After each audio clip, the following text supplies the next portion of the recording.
En 1989, une anthropologue afro-américaine rencontre trois hommes d'affaires à l'aéroport de Dakar. C'est aussi des Noirs américains et ils viennent tout juste d'arriver en Afrique. Mais ils ne sont pas là pour de simples vacances. Non, non, non, non.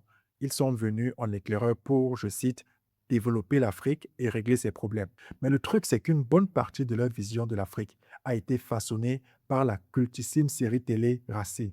Et elle aura inspiré cette mission ultra idéaliste de sauver le continent, si Piquet raconte. L'anthropologue en question s'appelle Paula A. Ebron. Depuis plusieurs mois, elle vit en Gambie. Elle apprend les langues locales, elle étudie les griots, bref, elle découvre l'Afrique réelle dans toute sa complexité. Un jour, alors qu'elle attend son vol au Sénégal, elle rencontre trois Noirs américains venus explorer des opportunités d'affaires. Au début, ils bavardent et tout se passe bien.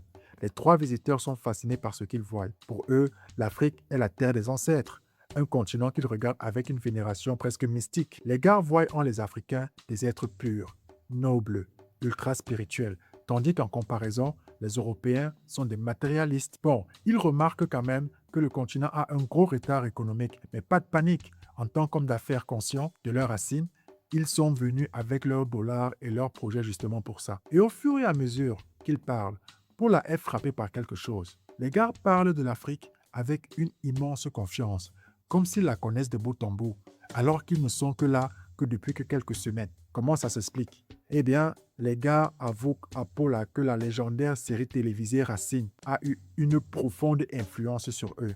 Tu sais l'histoire de Kunta Kinte, l'esclave gambien qui courait tellement vite pour échapper à ses maîtres qu'il a failli voler son titre au flash.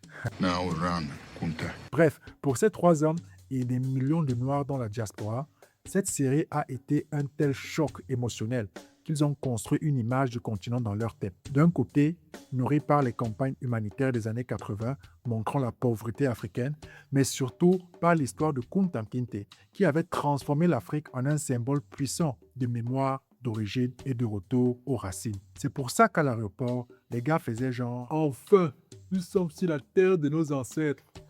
Wakanda Forever!» Eh oh, c'est quoi? Tu as fumé ou quoi? Wakanda Forever, Wakanda Forever. Tu te crois où? Ici, c'est Alkebulan, Alkebulan. Malheureusement, la réalité de l'Afrique en 1989 n'est ni une série télé, ni un spot publicitaire. Et Paula, qui vivait en Gambie, comme je l'ai dit plus tôt, la connaît très bien.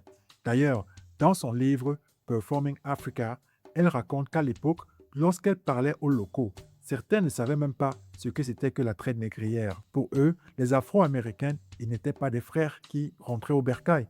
C'était juste des Américains riches. Un Gambien lui aurait même sorti que les Noirs américains étaient les esclaves des Africains. Bon, heureusement, les choses ont beaucoup changé depuis. Aujourd'hui, grâce à Internet, aux voyages et aux échanges culturels, les Africains et les Noirs américains se connaissent généralement bien mieux qu'en 1989. Mais sur le moment, pour Paula, le décalage était quand même spectaculaire. Mais dis-moi, tu penses que ce complexe du sauveur venu de la diaspora qui va changer l'Afrique existe encore aujourd'hui? Dis-le moi en commentaire. Abonne-toi et on se capte à la prochaine Historiola.